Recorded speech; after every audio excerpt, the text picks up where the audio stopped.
Di video ini, aku akan membahas 6 trik ClickUp teratas yang bisa kamu gunakan dalam bisnismu hari ini untuk menghemat lebih banyak waktu, meningkatkan produktivitasmu, dan juga membuat hidupmu lebih mudah. ClickUp bisa jadi platform yang kompleks untuk dipelajari dan digunakan, dan semoga di akhir video ini kamu bisa meningkatkan alur kerja dan efisiensi keseluruhan saat menggunakannya setiap hari. Mari kita mulai. Oke, jadi jika kamu belum mulai menggunakan ClickUp, kami akan meninggalkan link di deskripsi di bawah ini untuk kamu cek. Tapi pada dasarnya, begitu kamu klik link itu, kamu akan dibawa ke halaman ini. Kamu bisa memasukkan emailmu dan kemudian klik tombol Get Started di sini. Dari situ, mereka akan menanyakan beberapa pertanyaan. Tapi begitu kamu menjawab pertanyaan-pertanyaan itu, kamu akan dibawa ke halaman yang terlihat seperti ini. Tentu saja, kamu tidak akan memiliki semua barang yang aku miliki di layar aku. Tapi semoga sekarang kamu sudah memiliki pemahaman dasar tentang bagaimana platform ini bekerja. Jika tidak, kami punya tutorial sebelumnya di channel yang bisa membantumu memulai sebagai pemula total di ClickUp. Dan kami juga akan meninggalkan itu di deskripsi di bawah untuk kamu cek. Jadi sangat disarankan kamu untuk menonton video itu jika kamu benar-benar pemula. Tapi bagaimanapun, mari kita memulai dengan trik nomor 1 adalah menggunakan template tugas. Jadi di sini aku hanya akan menambahkan ruang lain dan misalnya katakanlah kamu memiliki bisnis newsletter kan. Jadi aku akan menamainya newsletter dan setelah selesai aku akan langsung masuk ke to do. Aku akan membuat newsletter baru bernama newsletter number one. Sekarang dari sini aku bisa masuk ke dalam newsletter ini dan aku bisa mulai mengetik beberapa hal. Katakanlah aku ingin ini tentang trik ClickUp, dan aku juga ingin ini tentang bisnis, dan katakanlah aku juga ini tentang YouTube. Jadi ini akan menjadi 3 bagian berbeda. Dan dari sini, jika aku ingin membuatnya sedikit lebih rapi, maka aku akan menambahkan pembatas di antara setiap bagian seperti ini. Dan katakanlah, untuk setiap newsletter, kamu selalu ingin membicarakan trik ClickUp, bisnis, dan YouTube. Dan kamu hanya akan membicarakan hal-hal berbeda dalam kategori tersebut, daripada harus mengetik semuanya atau menyalin dan menempelkannya ke newsletter baru. Yang harus kamu lakukan adalah klik pada 3 titik di sini dan kemudian pergi ke Template Center dan kemudian simpan ini sebagai template. Sekarang dari sini aku bisa memasukkan nama. Jadi aku akan menyebutnya newsletter template dan aku bisa membagikannya dengan semua anggota tim dan kemudian klik save. Sekarang dari sini akan dikatakan bahwa template tugasmu telah dibuat. Sekarang dari sini jika aku keluar dan membuat otomatisasi, katakanlah aku ingin setiap kali tugas dibuat itu akan menerapkan template. Dari sini aku akan klik select templates dan di sini kamu bisa melihat template yang baru saja aku buat. Aku akan klik itu dan klik use template. Jadi sekarang setiap kali ada tugas yang dibuat dalam daftar ini itu akan menerapkan template newsletter yang baru saja kita buat. Jadi aku akan klik create di sini dan sekarang kita bisa melihat bahwa ini adalah otomatisasi aktif. Jadi jika aku keluar dari sini dan membuat yang baru bernama newsletter number 2, aku akan memberi waktu sebentar untuk membuat. Jika aku klik newsletter number 2, kamu akan melihat bahwa itu memiliki template yang sama persis seperti sebelumnya. Sekarang ini tidak hanya berlaku untuk newsletter, ini juga berlaku untuk kamu tahu script, YouTube, SOP, atau apapun yang kamu buat dalam daftar yang merupakan hal berulang yang kamu tambahkan. Sekarang, jika aku kembali ke template center, aku jelajahi template, kamu akan melihat bahwa ada banyak lagi template bawaan yang bisa kamu cek juga. Misalnya, mereka memiliki garis besar podcast kosong. Jadi aku akan klik itu. Akan dikatakan bahwa kamu bisa melaporkan pembaruan program yang menarik dan efisien. Dan jika aku kembali, kamu bisa melihat bahwa mereka juga memiliki salah satu pengarahan harian untuk operasi apapun yang kamu lakukan dalam bisnismu. Dan mereka bahkan memiliki daftar tugas harian untuk hal-hal pribadi yang kamu miliki di ClickUp. Dan aku juga merekomendasikan membangun template sendiri untuk hal-hal seperti contoh yang aku tunjukkan, di mana kamu memiliki sesuatu yang kamu lakukan terus-menerus setiap waktu. Sekarang, trik kedua dalam daftar ini adalah menggunakan otomatisasi untuk mendelegasikan tugas kepada anggota timmu. Jadi kembali ke contoh newsletter ini. Katakanlah aku yang bertanggung jawab menulis setiap newsletter ini kan. Jadi aku akan menetapkan mereka untuk diriku sendiri. Dan kenyataannya, mengapa aku tidak pergi ke tombol otomatisasi di sini dan selalu menetapkan tugas untuk diriku sendiri, serta selalu menjadikan diriku pengamat. Kamu bisa melakukan ini untuk siapa saja di timmu, tapi aku satu-satunya di ruang kerja ini sekarang. Jadi aku akan menggunakan diriku sebagai contoh. Dengan cara itu, katakanlah aku membuat newsletter number 3. Itu akan secara otomatis menetapkan untuk diriku sendiri. Dan kemudian itu juga akan memberiku notifikasi di mana aku bisa memeriksanya di sini. Kamu akan melihat bahwa itu baru saja membuat newsletter baru dan menambahkan aku sebagai pengamat. Kembali ke newsletter, aku bisa menambahkan otomatisasi lain di sini. Sekarang, hal hebat tentang otomatisasi adalah aku bisa meneruskan tugas ini ke orang lain di tim setiap kali tugas itu mengubah status. Jadi di sini, jika aku masuk ke lebih banyak pengaturan dan kemudian masuk ke status tugas newsletterku, aku bisa melihat bahwa sekarang aku hanya memiliki to do dan complete. Sekarang, katakanlah jika kamu memiliki 2 orang yang bekerja pada newsletter ini kan, kamu punya penulis dan kemudian kamu juga punya orang revisi. Jadi, dalam hal itu, aku akan menambahkan tugas baru dan menyebut menyebutnya ready for review. Tekan enter dan kemudian aku akan mengubah warnanya menjadi oranye dan kemudian aku akan klik save. Jadi katakanlah aku selesai menulis newsletter number 1. Aku akan klik pada kontak di sini dan mengubahnya menjadi ready to review. Sekarang, jika aku ingin meneruskan tugas ini kepada orang lain di tim, yang akan aku lakukan adalah klik otomatisasi di sini. Tambahkan otomatisasi lain. Aku akan mengubah status to do dan kemudian turun ke to dan kemudian mengubah itu menjadi ready for review. Dan pada dasarnya, setiap kali mengubah status to do menjadi ready for review, aku ingin melakukan tindakan ini di sini. Jadi lanjutkan dan aku akan membuat satu untuk mengubah penugasan. Dan aku mungkin juga melakukan satu di mana aku bisa menambahkan komentar dan kemudian menyebut mereka menggunakan tanda @ dan aku bisa menyebut siapa saja di dalam tim. Dalam hal ini, itu akan menjadi orang yang merevisi newsletter. Dan hal lain yang bisa aku lakukan adalah aku bisa menambahkan ke daftar spesifik mereka jika aku memiliki dashboard yang dibuat untuk mereka. Tapi sebagian besar waktu,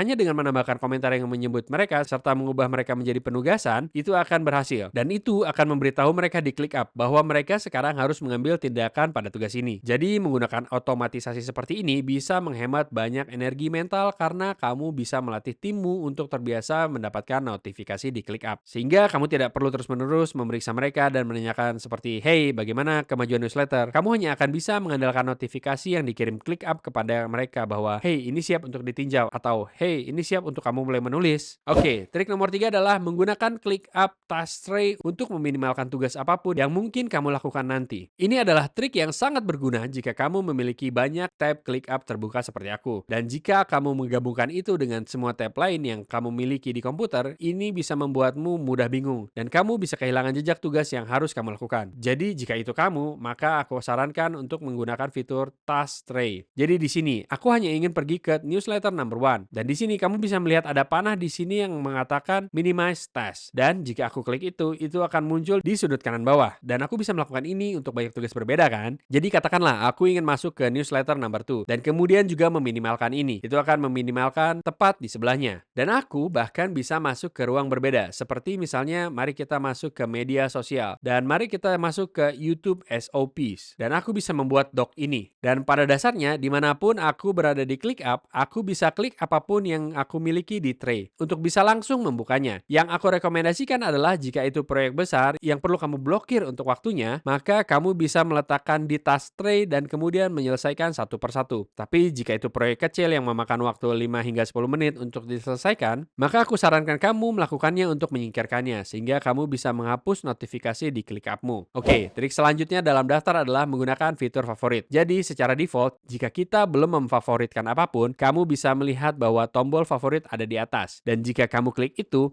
mungkin akan kosong. Tapi katakanlah, aku ingin memfavoritkan doc ini di sini. Aku bisa klik 3 titik dan kemudian di sini, di mana ia mengatakan favorit, jika aku klik itu, aku bisa memberinya nama, menyimpan favorit, dan kamu akan melihat bahwa itu muncul di favoritku di sana. Dari sini, aku bisa memindahkannya. Jadi jika aku ingin itu menjadi yang terakhir dalam daftar, aku bisa melakukannya. Dan fitur keren di ClickUp adalah kamu bisa memasang ini di bagian atas layar. Jadi di sini, di mana ia mengatakan pin favorites to top. Aku akan klik itu dan kamu akan melihat bahwa itu membuat bar di atas sini. Sekarang ini bekerja dengan cara yang sama. Aku bisa menarik ini kemanapun aku mau. Dan tips bonus lainnya adalah, jika kamu ingin bisa memasukkan banyak hal ke dalam bar favoritmu, maka aku sarankan mengubah judul favorit menjadi emoji di mana kamu bisa mengingat apa yang emoji itu wakili. Misalnya, jika aku ingin mengganti nama SOPs, maka aku akan klik kanan itu dan klik rename. Dan kemudian di sini aku akan menghapus apa yang aku miliki. Dan kemudian aku akan mengakses emoji, di mana katakanlah aku ingin itu menjadi menulis. Dan katakanlah aku ingin itu menjadi yang ini di sini. Jadi aku akan klik itu. Dan itu akan menggantikannya dengan emoji. Dengan cara itu sangat kecil. Dan aku bisa memasukkan lebih banyak lagi di bar favoritku dibandingkan menggunakan kata-kata yang bisa merenggang dan membuatnya sangat lebar. Sama halnya dengan konten-kontenku kan. Seperti katakanlah aku ingin mengganti nama ini. Aku akan memilih emoji kamera. Jadi jika aku masuk ke daftar emoji, aku akan mengetik kamera. Katakanlah aku ingin menggunakan yang ini di sini. Dan kemudian jika aku keluar dari itu, kamu akan melihat bahwa itu berubah menjadi emoji kamera ini. Aku akan mengatakan bahwa untuk untuk sebagian besar pengguna ClickUp, 90% dari harimu hanya akan menggunakan ClickUp. Dan jika kamu bisa membuat bar favorit di mana kamu bisa mengakses semua yang kamu butuhkan per hari, ini adalah trik yang sangat baik sehingga kamu bisa melacak banyak hal yang berbeda. Dan meskipun itu sedikit membingungkan pada awalnya tentang emoji mana yang milik daftar atau folder mana, setelah kamu terbiasa, kamu bisa menghemat banyak waktu dengan menavigasi melalui bar favorit daripada secara manual masuk ke setiap folder, dokumen, daftar tugas, atau apapun yang kamu miliki untuk mendapatkan apa yang kamu butuhkan. Oke, untuk trik berikutnya dalam daftar. Apakah kamu pernah secara tidak sengaja menghapus sesuatu di ClickUp dan kamu tidak tahu bagaimana memulihkannya? Nah, untungnya ClickUp memiliki tempat sampah di mana kamu bisa memulihkan tampilan yang dihapus secara tidak sengaja, folder, daftar, dan dokumen selama tidak dihapus lebih dari 30 hari yang lalu. Untuk melakukan ini, yang perlu kamu lakukan adalah klik pada profilmu di sudut kiri bawah. Dan di sini, di bawah template center, kamu memiliki trash. Sekarang, dari sini, aku memiliki beberapa hal yang aku hapus di masa lalu. Dan kamu bisa melihat bahwa di sini dikatakan item yang ditampilkan di bawah ini akan secara otomatis dihapus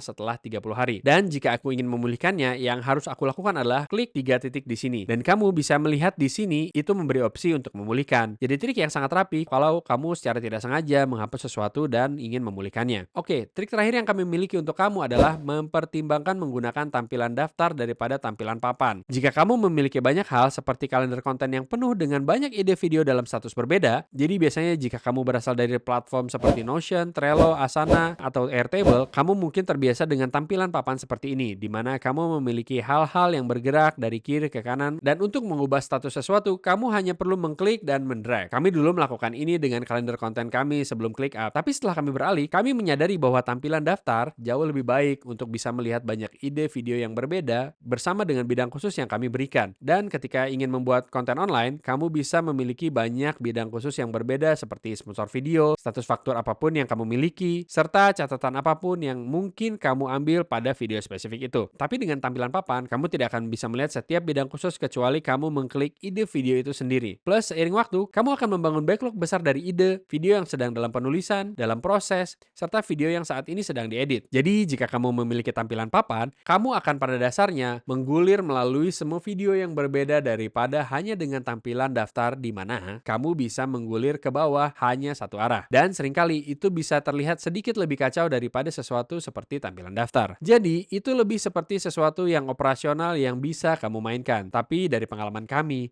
menyadari bahwa tampilan daftar mungkin yang terbaik dalam hal pembuatan konten. Tapi cobalah sendiri dan beritahu kami di komentar di bawah, tampilan mana yang menurut kamu terbaik. Bagaimanapun, itu semua trik yang kami miliki untuk kalian hari ini. Aku harap video ini bermanfaat. Dan jika iya, pastikan untuk meninggalkan like dan subscribe untuk lebih banyak video seperti ini. Kami memiliki banyak tutorial tentang cara membantu kalian di channel ini yang bisa membantu kalian memulai bisnis sendiri. Jadi, jika itu sesuatu yang kamu atau seseorang yang kamu kenal bisa manfaatkan, pastikan untuk cek video-video kami yang lain dan juga bagikan dengan teman. Bagaimanapun, itu semua yang aku miliki untukmu hari ini. Terima kasih banyak sudah menonton dan sampai jumpa di video berikutnya.